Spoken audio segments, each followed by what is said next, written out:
All right, guys, we're on volume 2, chapter 13 of Pride and Prejudice. This is volume 2, chapter 13. All right, so Mr. Darcy has defended himself and he told his side of the story. Remember, he wrote it in a letter. So, yeah, boy. Security just fucking parks behind me. All right, chapter 13 of Pride and Prejudice, volume number 2.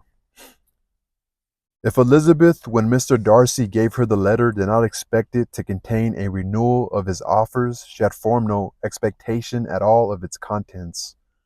But such as they were, it may be well supposed how eagerly she went through them, and what a contrariety of emotion they excited.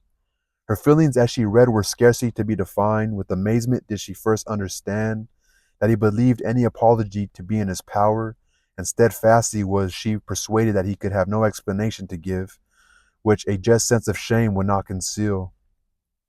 With a strong prejudice against everything he might say, she began his account of what had happened at Netherfield. She read with an eagerness which hardly left her power of comprehension, and from impatience of knowing what the next sentence might bring, was incapable of attending to the sense of the one before her eyes. His belief of her sister's insensibility she instantly resolved to be false, and his account of the real, the worst objections to the match, made her too angry to have any wish of doing him justice. He expressed no regret for what he had done which satisfied her. His style was not penitent but haughty. It was all pride and insolence. But when this subject was succeeded by his account of Mr. Wickham, when she read with somewhat clearer attention a relation of events, which if true must overthrow every cherished opinion of his worth, and which bore so alarming an affinity to his own history of himself, her feelings were yet more acutely painful and more difficult of definition. Astonishment, apprehension, and even horror oppressed her. She wished to discredit it entirely, repeatedly exclaiming, "This must be false, this cannot be, this must be the grossest falsehood." And when she had gone through the whole letter, though scarcely knowing anything of the last page or two, put it hastily away, protesting that she would not regard it, that she would never look in it again. Because she's afraid to see him differently in a way. In this perturbed state of mind, with thoughts that could rest on nothing, she walked on, but it would not do. In half a minute the letter was unfolded again, and collecting herself as well as she could, she again began the mortifying perusal of all that related to Wickham, and commanded herself so far as to examine the meaning of every sentence. The account of his connection with the Pemberley family was exactly what he had related himself, and the kindness of the late Mr. Darcy, though she had not before known its extent, agreed equally well with his own words. So far each recital confirmed the other, but when she came to the will, the difference was great. What Wickham had said of the living was fresh in her memory, and as she recalled his very words, it was impossible not to feel that there was gross duplicity on one side or the other, and for a few moments she flattered herself that her wishes did not err. But when she read and reread with the closest attention the particulars immediately following of Wickham's resigning all pretensions to the living, of his receiving in lieu so considerable a sum as £3,000, again was she forced to hesitate. She put down the letter, weighed every circumstance with what she meant to be impartiality, deliberated on the probability of each statement, but with little success. On both sides it was only assertion. Again she read on, but every line proved more clearly that the affair, which she had believed it impossible that any contrivance could so represent as to render Mr. Darcy's conduct in it less than infamous, was capable of a turn which must take him entirely blameless throughout the whole. The extravagance and general profligacy which he scrupled not to lay to Mr. Wickham's charge exceedingly shocked her, the more so as she could bring no proof of its injustice. She had never heard of him before his entrance into the Blankshire militia, in which he had engaged at the persuasion of the young man, who on meeting him accidentally in town, had there renewed a slight acquaintance. Of his former way of life nothing bad Of his former way of life, nothing had been known in Hertfordshire but what he told himself.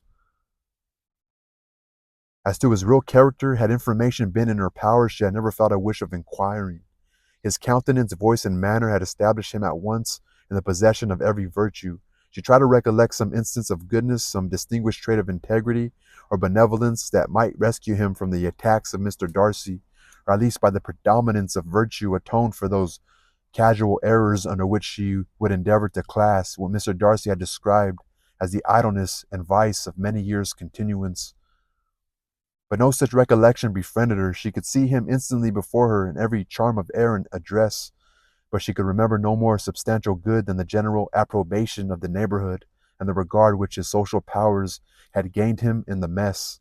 After pausing on this point a considerable while, she once more continued to read, but alas, the story which followed of his designs on Mr. Darcy but alas, the story which followed of his designs on Miss Darcy received some confirmation from what had passed between Colonel Fitzwilliam and herself only the morning before, and at last she was referred for the truth of every particular to Colonel Fitzwilliam himself, from whom she had previously received the information of his near concern in all his cousin's affairs, and whose character she had no reason to question.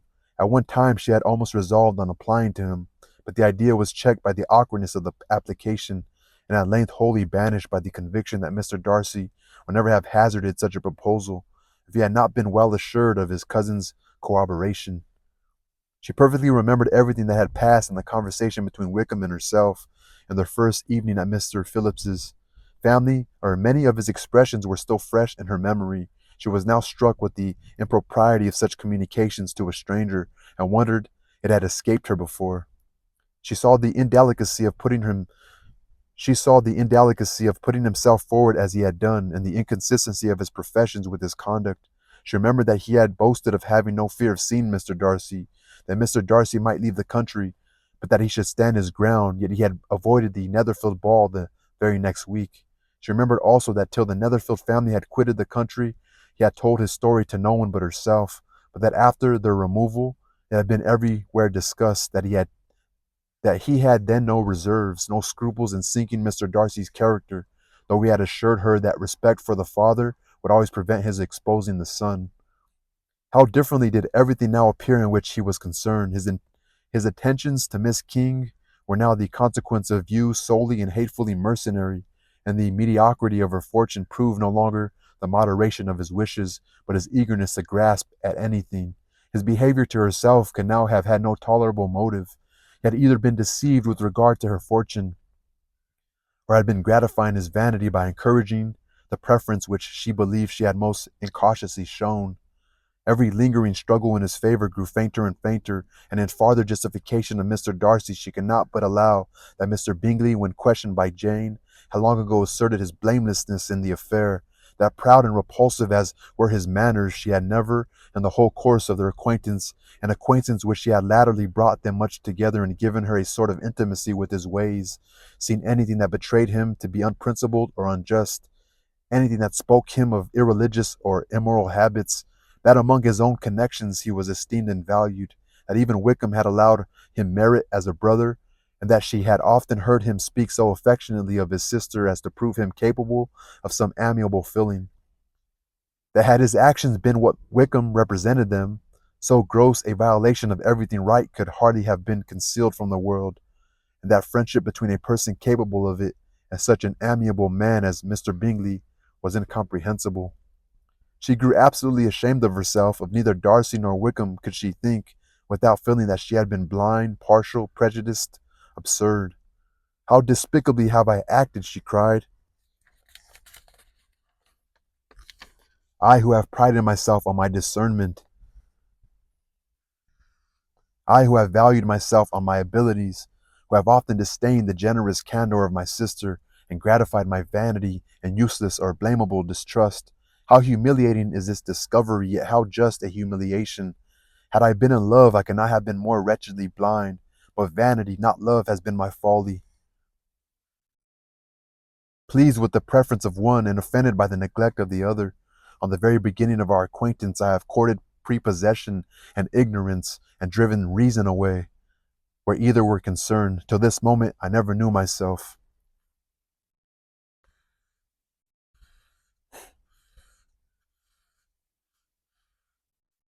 From herself to Jane, from Jane to Bingley, her thoughts were in a line which soon brought to her recollection that Mr. Darcy's explanation there had appeared very insufficient, and she read it again. Widely different was the effect of a second perusal. How could she deny that credit to her assertions in one instance which she had been obliged to give in the other? He declared himself to have been totally unsuspicious of her sister's attachment, and she could not help remembering what Charlotte's opinion had always been. Neither could she deny the justice of his description of Jane. She felt that Jane's feelings, though fervent, were little displayed, and that there was a constant complacency in her air and manner, not often united with great sensibility. When she came to that part of the letter in which her family were mentioned in terms of such mortifying yet merited reproach, her sense of shame was severe. The justice of the charge struck her too forcibly for denial, and the circumstances to which he particularly alluded, as having passed at the Netherfield ball, and as confirming all his first disapprobation, could not have made a stronger impression on his mind than on hers. The compliment of the compliment to herself and her sister was not unfelt. It soothed, but it could not console her for the contempt which had been thus self-attracted by the rest of her family, and as she considered that Jane's disappointment had in fact been the work of her nearest relations, and reflected how materially the credit of both must be hurt by such impropriety of conduct, she felt depressed beyond anything she had ever known before.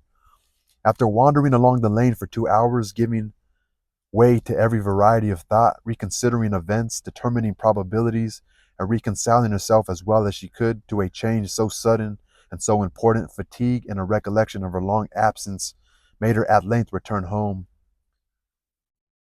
and she entered the house with the wish of appearing cheerful as usual, and the resolution of repressing such reflections as must make her unfit for conversation.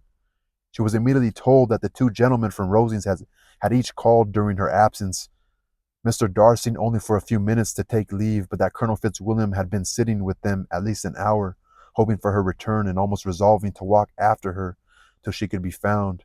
Elizabeth could but just affect concern in missing him. She really rejoiced at it. Colonel Fitzwilliams was no longer an object. She could think only of her letter.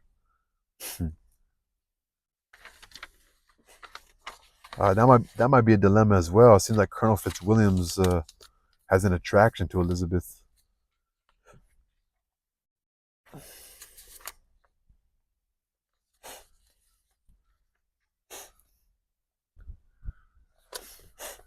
I'm gonna Google this. Like, what did Mr. Darcy say about Jane? Like, what was he saying about Jane?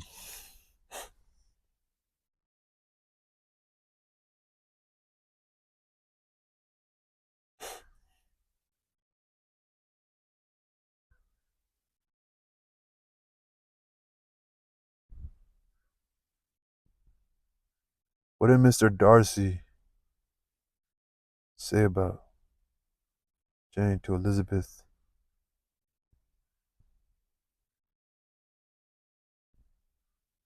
in a letter? Come on, AI, don't let me down.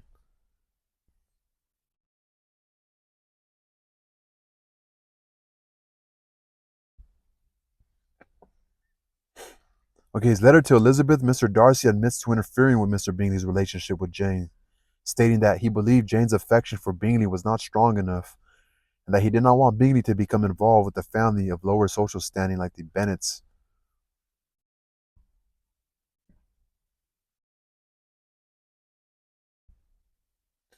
Okay, yeah, that social class concerns. He was concerned about the social implications of Bingley. So what he was, well, the thing is, I think first was that she didn't really show. He believed Jane's feelings for Bingley were not deep enough to warrant a serious commitment. Maybe like maybe because I guess he's being logical and reasoning. I have so much to offer, but you're not showing enough, right? Like we know what this is. We know like you're from. We know that these things are important in this society. That the man with a lot is going to take on a woman who doesn't necessarily have a lot, right? So the family's always trying to encourage that sort of move. So maybe he's thinking, like I don't want to. You don't want to marry somebody that just wants you for something, right? That's very interesting. Yeah, that's crazy. It says she felt depressed beyond anything she had ever known before. That's kind of fucked, right?